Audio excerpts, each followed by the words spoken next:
बहुत सारे क्राइम ऐसे हैं जो इंडिया और पाकिस्तान में एक जैसे हैं।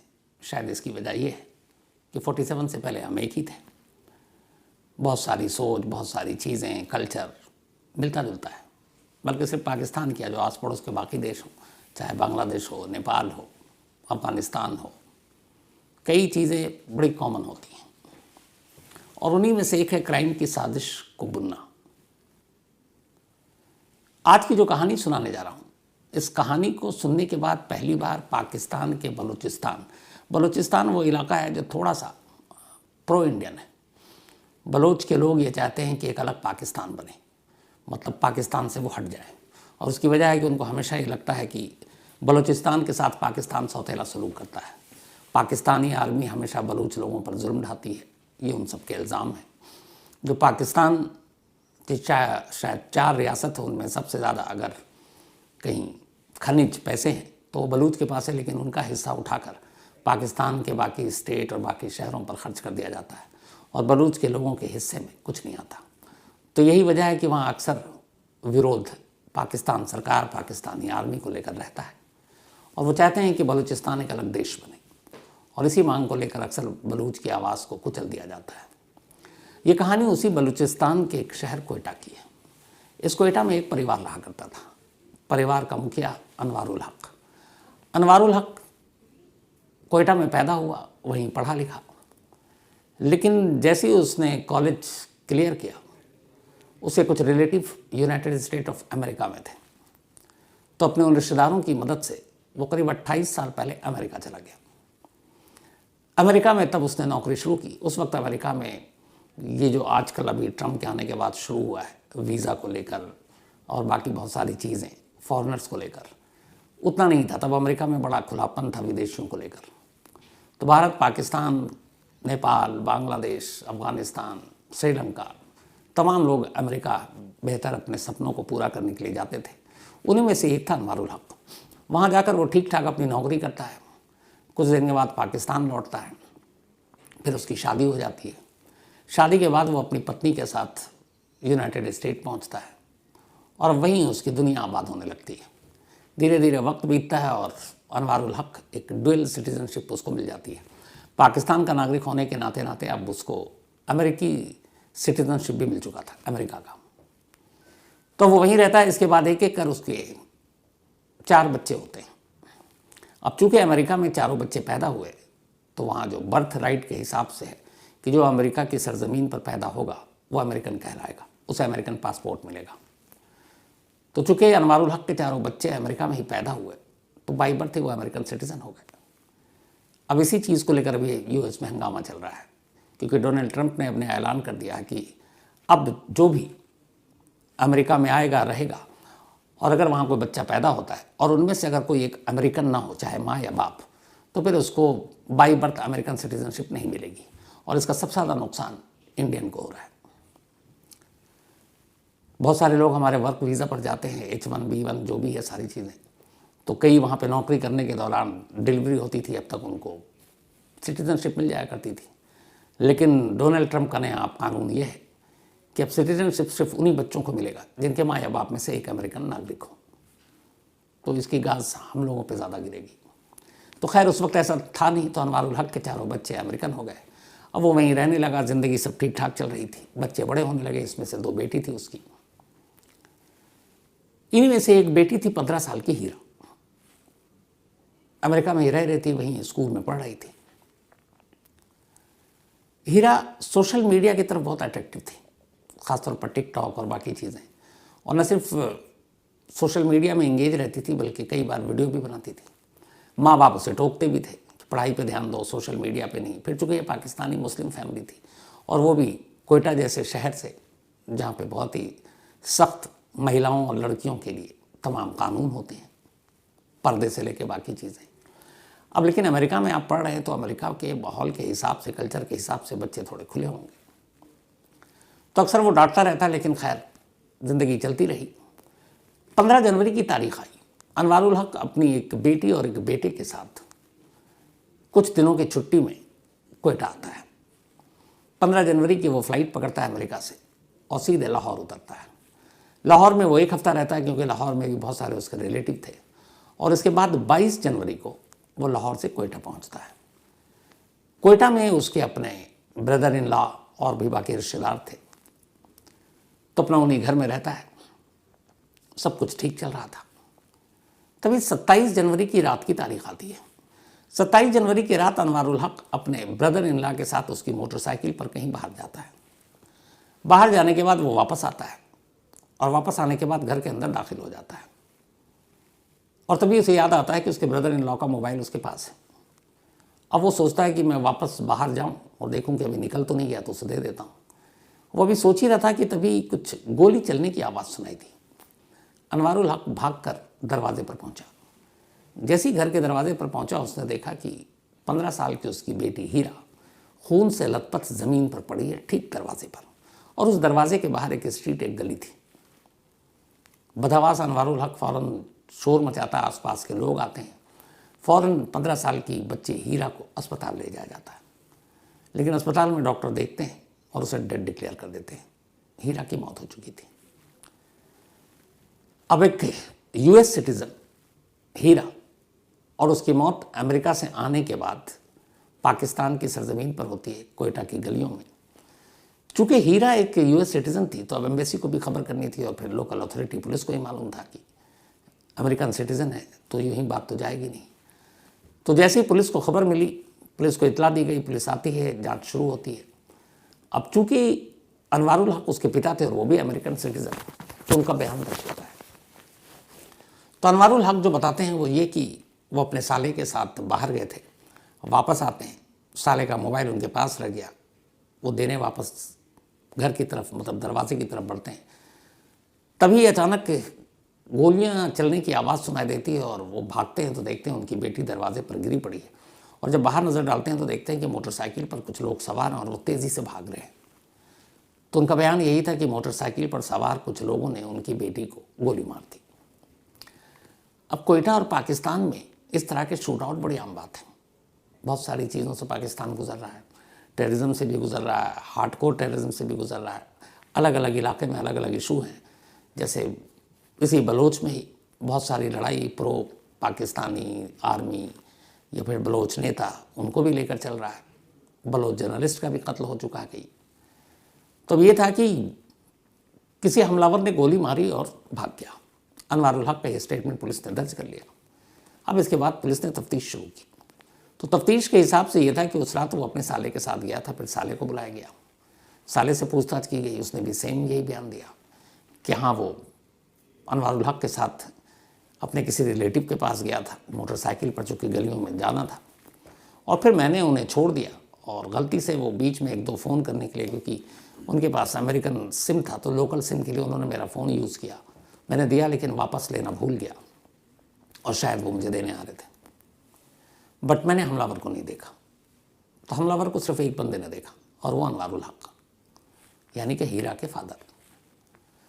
अब पुलिस तफ्तीश करती है, इलाके के आसपास के जितने भी लोग हैं उनके बारे में पता करती है। कुछ ऐसे हार्डकोर लोग वो तो नहीं है, कोई मिलिटेंट तो नहीं है, कुछ और ऐसी वजह तो नहीं है, ये भी तफ्तीश होती है। बलोच हैं ये कहीं पाकिस्तान से, कहीं प्रो इंडियन टाइप तो नहीं है। तो ये सारी इन्वेस्टिगेशन चल रही होती है। पुलिस आसपास के सीसीटीवी फुटेज को भी खंगालती है। पुलिस को कुछ मिलता नहीं है। अब पुलिस उस गली के इत्तेफाक से, आजकल सीसीटीवी पूरी दुनिया में कॉमन है और पुलिस के लिए तो ये बहुत कारगर साबित होता है। तो पुलिस अलग अलग जगहों के उस रात, और ये वक्त था रात के करीब 11 बजे, मंडे का दिन था ये। तो पुलिस तफ्तीश करती है लेकिन कोई सुराग नहीं मिलता। अब कोई सीसीटीवी कैमरे में कैद नहीं, न गली के इस छोर पर न गली के दूसरे मुहाने पर। और पिता का स्टेटमेंट है कि किसी ने गोली मारी है, हमलावर था, मोटरसाइकिल पर था। तो जितने भी मोटरसाइकिल गुजरे उसमें इत्तेफाक से ऐसा एक भी सस्पिशियस कैरेक्टर नहीं था। जो कुछ लोग कैद हुए उनके मोबाइल, जो बाइक के नंबर थे और वो थे, पुलिस ने उनको चेक किया, सब जेन्युइन निकले, उसी इलाके के निकले। और अनवारुल हक से उनका दूर दूर से कोई लेना देना था नहीं। इलाके के मोबाइल को भी उस वक्त देखा कि उस टावर पे कितने एक्टिव थे, कोई बाहरी मोबाइल नंबर। जिन नंबरों पर शक हुआ उन नंबरों को भी खंगाला, उसमें भी कोई सस्पिशियस कैरेक्टर नहीं मिला। फिर पता किया कि कोई ख़ानदानी दुश्मनी हो किसी से अनवारुल हक की। तो ये हुआ कि 28 साल से तो वो अमेरिका में किसी से दुश्मनी नहीं, उससे ज़्यादातर रिश्तेदार भी अब यहाँ नहीं है। एक साला है और कुछ और दूर के रिश्तेदार हैं। और कोई ज़मीन जायदाद का भी झगड़ा नहीं है। पैसे के लेन देन के पहलू से भी मामले की तफ्तीश की, वहाँ से भी कोई जानकारी नहीं मिली। अब लास्ट में पुलिस को लगा कि कोई भी ऐसा एक सुराग या क्लू नहीं मिल रहा जिससे पता चले कि हमलावर की कोई दुश्मनी थी, चाहे जायदाद हो, पैसे हो, रिलीजियस मैटर हो, कोई और हो, कहीं से भी नहीं है। और जो गवाही या बयान है वो एक ही शख्स का है, अनवारुल हक। और अनवारुल हक का बयान जो है वो मैच नहीं कर रहे हैं सीसीटीवी फुटेज और बाकी चीज़ों से। तो पुलिस का शक अनवारुल हक पे चला जाता है। लेकिन अब खुद पुलिस भी हैरान है कि भाई बाप पे कैसे शक करें। तो ये मामला उस वक्त वहाँ के सीरियस क्राइम इन्वेस्टिगेशन टीम को दे दी गई। SSP serious crime investigation team है पाकिस्तान में, जो मामला थोड़ा सीरियस और थोड़ा वीवीआईपी टाइप का हो तो वो सीरियस क्राइम इन्वेस्टिगेशन होती है वहाँ पे, जैसे अपने यहाँ क्राइम ब्रांच या फिर बाकी चीज़ें होती हैं। तो इसके एसएसपी जाहिब मोहसिन, बल्कि जुहैब मोहसिन, अब ये केस को हैंडल कर रहे हैं, इन्वेस्टिगेट कर रहे हैं। और ये गवल मंडी पुलिस स्टेशन है कोयटा का, जो एक जुरिस्डिक्शन था। तो गवल मंडी पुलिस स्टेशन की पूरी टीम लग गई, खुद एसपी साहब लग गए इसमें। और अब ये कि बयान के हिसाब से तो कोई शक के दायरे में आ नहीं रहा है, तो फिर कातिल कौन हो सकता है? और कातिल कौन हो सकता है, उससे बड़ा सवाल है कि कत्ल की वजह क्या हो सकती है। अब पुलिस ने दूसरे तरीके से मामले की जांच शुरू की, कुछ आस पड़ोस के लोगों से, क्योंकि हीरा को और अनवारुल हक को कोयटा के इस गवल मंडी इलाके में आए हुए लगभग 6 दिन हो चुके थे। 22 जनवरी को ये पहुंचे थे, 15 जनवरी को लाहौर आए थे और 22 को ये कोयटा पहुंच गए थे। तो उन्होंने पूछा कि ये बाप बेटी के रिश्ते बाकी कैसे, सब ठीक ठाक। तो कुछ पड़ोसियों ने बताया कि वो अक्सर अनवारुल हक अपनी बेटी को डांटता रहता था, जैसे किसी से मिलाने आ गया कि ये तुम्हारे, बहुत सालों बाद कुछ आते हैं तो बच्चों को मिलाते हैं, तो मिलने की बजाय ज़्यादातर मोबाइल पे ही एक्टिव रहती थी, सोशल मीडिया पे। तो कई बार डांटा भी कि इनसे मिलो, बात करो, तुम मोबाइल कितनी बार समझाया आज, और बहुत ही तेवर में, गुस्से में। अब ये बात पुलिस को बड़ी अजीब भी इसलिए नहीं लगी क्योंकि ये वो इलाका है जहाँ पे ऑनर किलिंग भी बहुत हो चुकी है। पाकिस्तान में हर साल लगभग 1000 औरतें या लड़कियाँ आज भी ऑनर किलिंग के नाम पे मार दी जाती हैं। तो अब हुआ ये कि पुलिस को शक घर वालों पर ही था, लेकिन वजह क्या हो सकती है? पुलिस ने तफ्तीश शुरू की, फिर अनवारुल हक को बुलाया, और ये बात है 29 जनवरी की, और बुला के बोलता है कि देखिए आपका जो बयान है, हमने सारी चीज़ें खंगाल डाली, सीसीटीवी से लेके मोबाइल, जितने भी बाइक के नंबर, आपके बयान से कोई भी मैच नहीं कर रहा है, और ये कत्ल आपने किया। अनवारुल हक पहले तो घुमाता रहता है, लेकिन फिर पुलिस अपने पर आ जाती है, कहती है कि दूसरा कोई है नहीं सुराग। और फिर वो अनवारुल हक को वो बात बताता है जो पड़ोसियों और कुछ रिश्तेदारों से पुलिस को पता चला, क्योंकि वो पुलिस लोकल लोगों के साथ घुली मिली थी, तो उन्होंने कई चीज़ें बता दी। तो उसने कहा कि आपने जब अमेरिका से आए और बहुत अरसे के बाद आए, तो आप अपनी वाइफ को भी लेकर नहीं आए, 2 बच्चों को भी अमेरिका में छोड़ा, सिर्फ 2 बच्चे को लेकर आए, और उसमें भी हीरा को। बोला हाँ वो कुछ दिनों के लिए आया था, वो लोग बाद में आएंगे।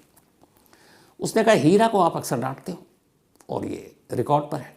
अच्छा, इस इन्वेस्टिगेशन के दौरान पुलिस ने, कोयटा पुलिस ने यूएस में भी नंबर लेकर अनवारुल हक की पत्नी और उसके बाकी बच्चों से पूछताछ की कि आपको किसी पे शक है, कोई बात है। फिर हीरा के बारे में सारी जानकारी जुटाई। तो जब जानकारी जुटाई तो ये भी पूछा कि क्या हीरा में कुछ ऐसा था, पढ़ाई लिखाई में कैसी थी, क्या फादर उसको गुस्सा करते थे।